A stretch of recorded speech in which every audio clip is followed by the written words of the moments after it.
हमनी के संस्कृति, हमनी के संस्कार सदा रहे हमनी के साथ। भारत के महान ग्रंथ और काव्य सब के संपूर्ण संकलन सब्सक्राइब करें तिलक।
प्रद्युम्न, जब तक तू कुंभ केतु के कक्ष में जरे वाला ओ यज्ञ कुंड के अग्नि के बुता ना देबा, तब तक तू कुंभ केतु के वध ना कर सकबा।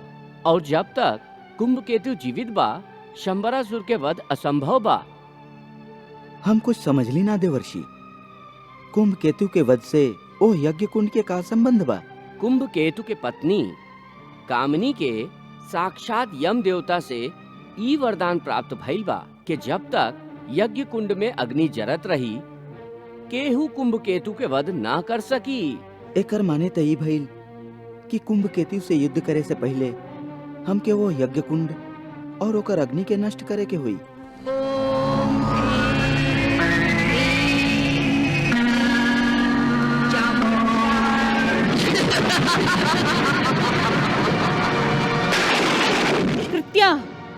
जल्दी जा और ओ घमंडी प्रद्युम्न के विनाश कर द।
प्रणाम असुरेश्वर।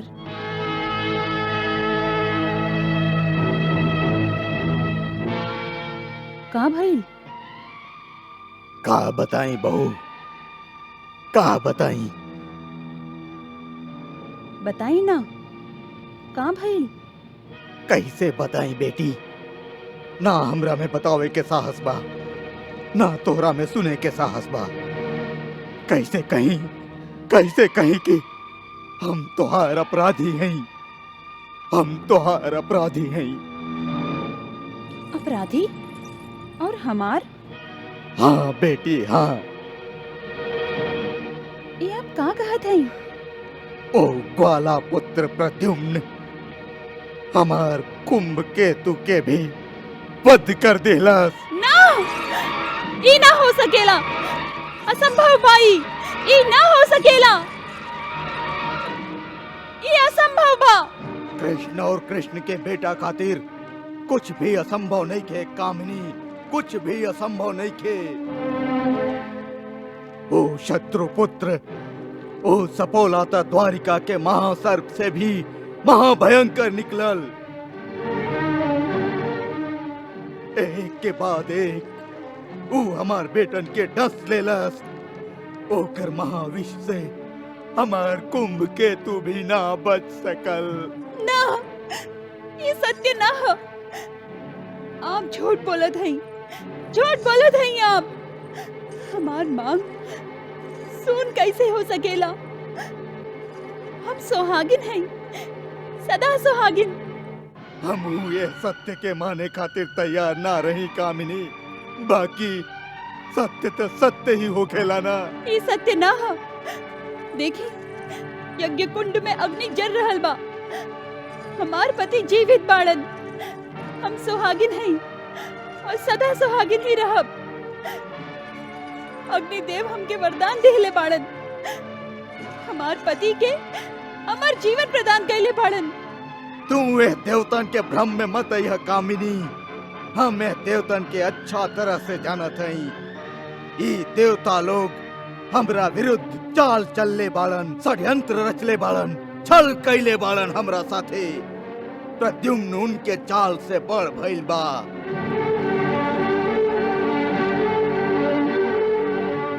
ओ काल के लइका, ओ सपोला आज अजगर बन गइल बा और हमार बेटन के एक एक करके निगल गइल बा। हमरा चलते ओ तोहार सुहाग के अपन मुंह के निवाला बना लेलस। देवता लोग के ई हमरा संगे छल ह, कपट ह। तू ये देवता लोग पर विश्वास मत कर कामिनी, मत करा विश्वास।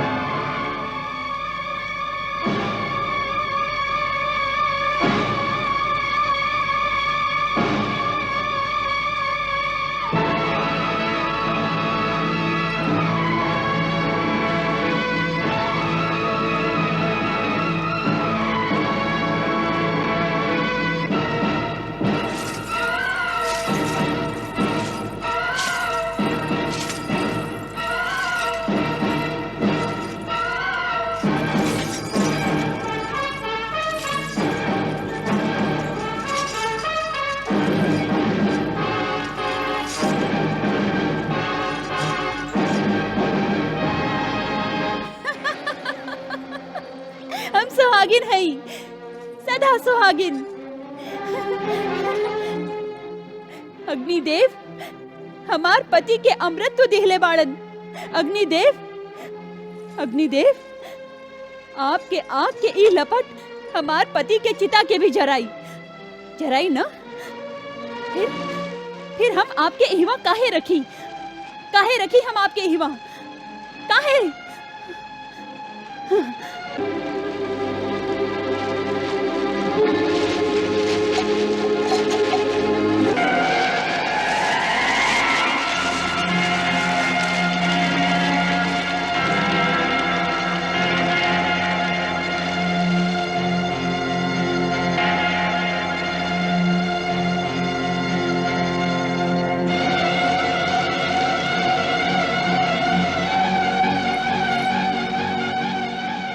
कामिनी, ई तू का कर दिलू? हमार हवन कुंड के अपमान कर दिलू। अब तो हार पति कुंभ केतु के केहू न बचा सकी, केहू न बचा सकी। कहा वो जीवित बाड़न? हाँ, वो जीवित बाड़न।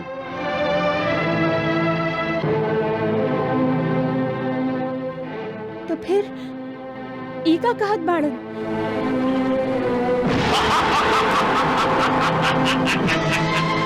के बाड़ा तू?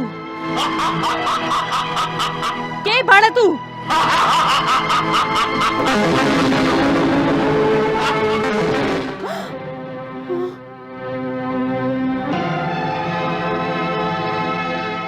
ये सब कहाँ? ई सब प्रद्युम्न के माया रहे।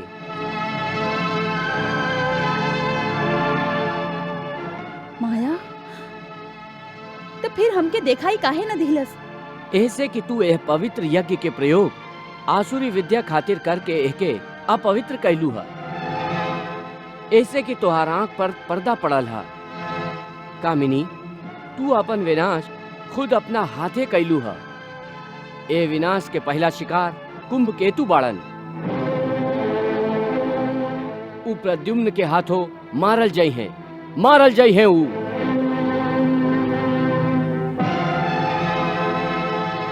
युवराज, आंख खोली युवराज।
मायावती, मायावती, का हो गई बात होके?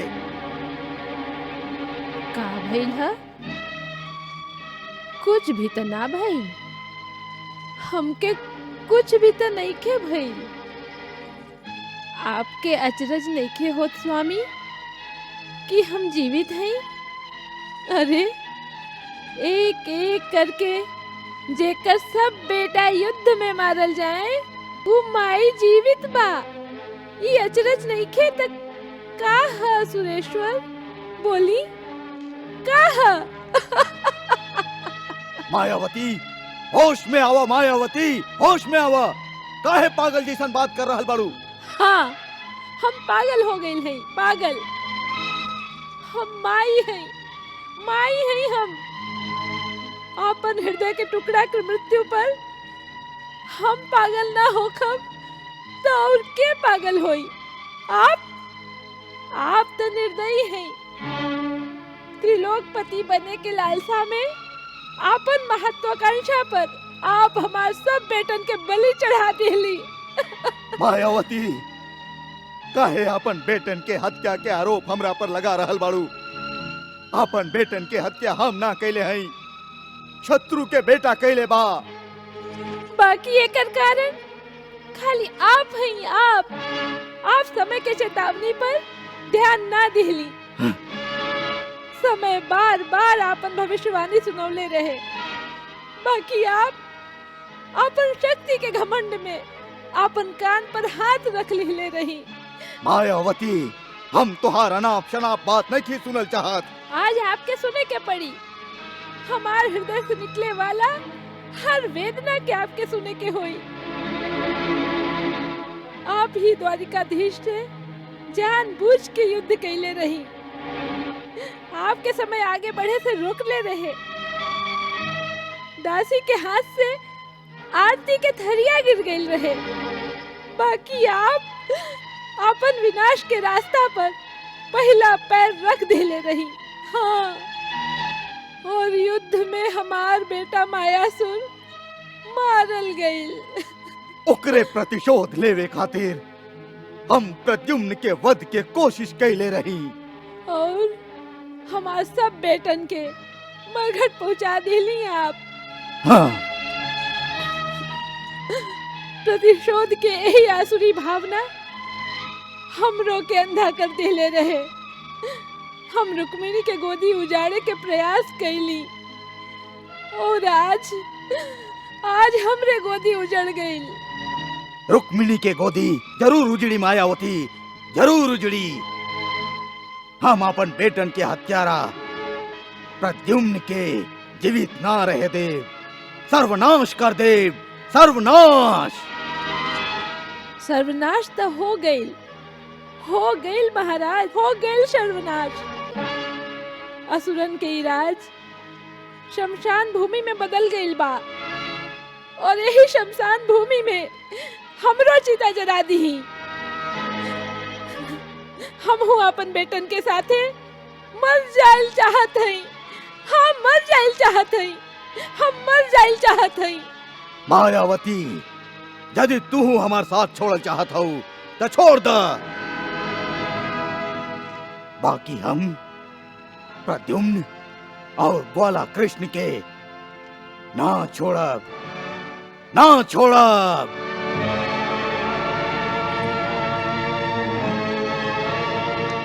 हे ग्वाला कृष्ण, हम जानत हई इस सब के पीछे तोहरे प्रेरणा बा, तोहरे चाल बा।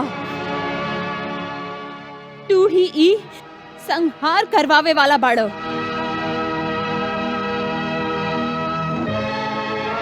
हे द्वारकाधीश, एक दिन तोहरो कुल के क्षय होई, ऐसे ही तोहार परिवार के विनाश होई, विनाश होई। प्रभु, कामिनी कामिनी कितना भयंकर श्राप देले। वो चाहत है कि सगरे यादव कुल के संहार हो जाए।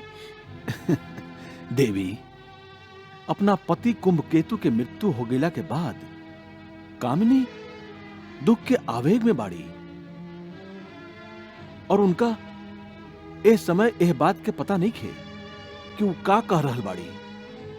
समय समय के बात है देवी। शमरासुर और कुंभकेतु पृथ्वी लोक पर जब अन्य राजा के भीषण संहार करत रहन, तब यह कामिनी विजय उत्सव मनावत रही। और जब प्रद्युम्न कुंभकेतु के अन्य भाई लोग के वध कैले रहन, तब यह कामिनी यज्ञ कुंड में जरे वाला अग्नि के देख के जब ही जान गई रही कि कुंभकेतु सुरक्षित बाणन, तब खुशी से पागल लेखा हंसत रही। ओ घड़ी भी जब मंदाकिनी कामिनी के चेतावनी देके युद्ध रोके के विनती कैले रही, तब यह कामिनी कहले रही कि अब बाण धनुष से निकल चुकल बा, हम ओके कैसे रोक सकत हैं। तब फिर अभी विलाप कौना बात के। युद्ध के परिणाम भी कामिनी जानत रही। युद्ध के अर्थ होखेला हिंसा और विनाश। प्रभु, का हमें हिंसा और विनाश के टाल न सकत रही?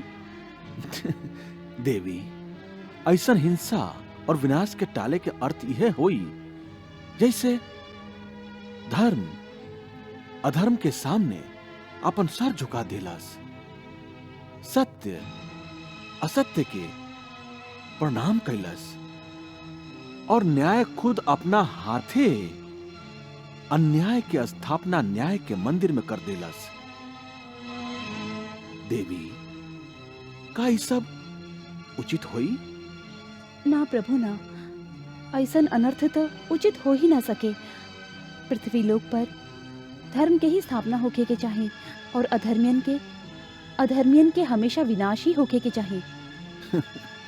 देवी, पृथ्वी लोक पर असत्य, अन्याय और अधर्म से हमेशा हमेशा युद्ध चलत ही रही। एमे हिंसा भी जरूर हुई, बाकी अधर्म के नाश करे खातिर कैल गई हिंसा ना धर्म युद्ध है।